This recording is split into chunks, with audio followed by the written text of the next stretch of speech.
You know when a teacher walks in and says, alright, so for the recent exam, we have one failure. And everyone's like, yo, who is it? Who is it?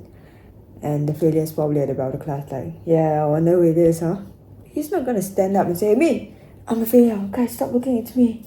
Nobody wants to own and shout at the top of the buildings about what they have failed in life. Even when you have conversations with people or you read the news, most of the times it's about the people who have succeeded. People don't talk about the nominees, they talk about the winners. We talk about the actor that got the role and not the thousands of other actors who failed the audition and are driving cabs so that they can pay the rent in New York City. You won't know the number of people who are actually behind you or in the same boat as you. Most of the time, you always only see the people that are in front of you. Kind of like when you're running a race. You don't really know how many people are behind you because you have to keep moving forward. And I don't think it's bad that society functions this way because you don't want to be waking up and hearing about people's failures. I think that would be pretty depressing. But it also means that most of us probably don't have a good perception of how far ahead or behind we are in life. Even when you're running a race, once you catch up to the next person, you feel like logically you should feel less behind. Let's say you're in third place and you catch up with the second person. And for a moment, it'll feel good until you look ahead of you and see that the first person is even faster than the second person. It's like when you level up, the enemies get harder to defeat. So you're gonna feel even more behind. And the other thing is that everybody's running at different ways. So for example, in life, we have multiple different aspects. We have health, wealth, and relationships. And let's say you're at level 60, but you want to get to level 80. So you look at the guys at level 80 and you're like, damn, if only I could be there. But you don't know what their goal is because their goal might be to get to level 100, which actually means that both of you are equally behind because both of you are behind by 20 levels of where you personally want to be. And you're not seeing how they're performing in like relationships and health. And I think falling behind isn't as bad as we think it is because it just makes us human, you know. We're always gonna feel like we are inadequate or like not doing as well as we'd like to be. And it's something that can help you empathize with others who may be in a similar position. And besides, I think going through things you never thought you would go through will get you places you never thought you could get to. And I have a fair share of some of those experiences in my personal life, but it actually led me to find something else that was even better and even more meaningful. I really wanted to go to this one high school that was really prestigious so that I could study law overseas and come back to be a lawyer. When it was time to get my results, I didn't do as well as I expected. It was really sad for me because I had my whole life planned out for me, right? And I didn't meet that expectation.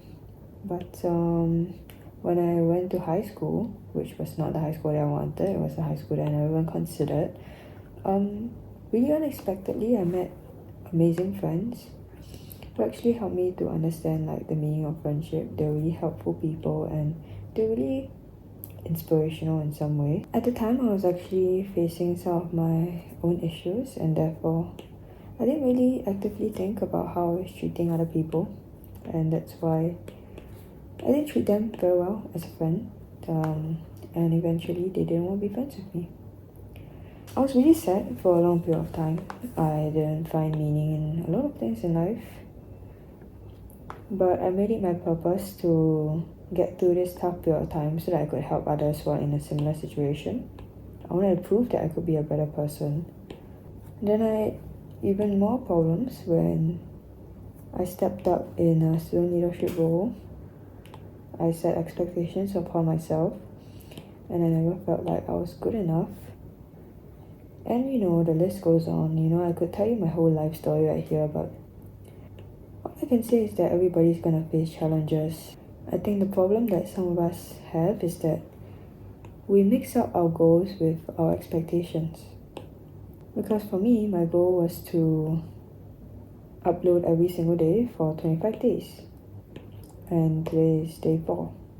But the problem is, I missed my video yesterday. And I really beat myself up over it quite a fair bit. But the thing is, it was a goal and it wasn't an expectation. And the difference is that when you have an expectation, you're either going to be disappointed or say, yeah, that's how you're supposed to be. That's how things are supposed to be. Yeah, that's expected of you. It's not something to celebrate when you do accomplish it. So when you have expectations, it's like you're putting a bare minimum for yourself, you know? And it's really hard to be happy when you set such high expectations for yourself. I think it's important to remember that we should always strive for progress and not perfection. I know it's really cliche and it's pretty hard to measure, but it's something I want to start doing. Because for the past 4 months, I've been trying to make videos and I've been procrastinating on it a lot. I've made like 4-ish videos in the span of 4 months. And the fact that I was able to show up for 2 days and make 2 videos is really good. It is so much better than what I've done in the past few months. And so there was no reason for me to be hard on myself, but I was. And I think that's how most people are, you know, we're really hard on ourselves. And that doesn't help us because when we don't feel like our work makes a difference, then we don't want to do anything at all. Don't stress over stressing yourself out either. I think that's something that we all do sometimes as well. It's okay to feel stressed, it's okay to have high expectations of yourself. If you can, try to move away from it, but if you can't, then yeah, so be it. We can't control what our brain wants to think. We can't control what our heart wants to feel. So we can't beat ourselves up over it. So I just want to remind everyone that you're probably doing better than you think. And then not worry so much.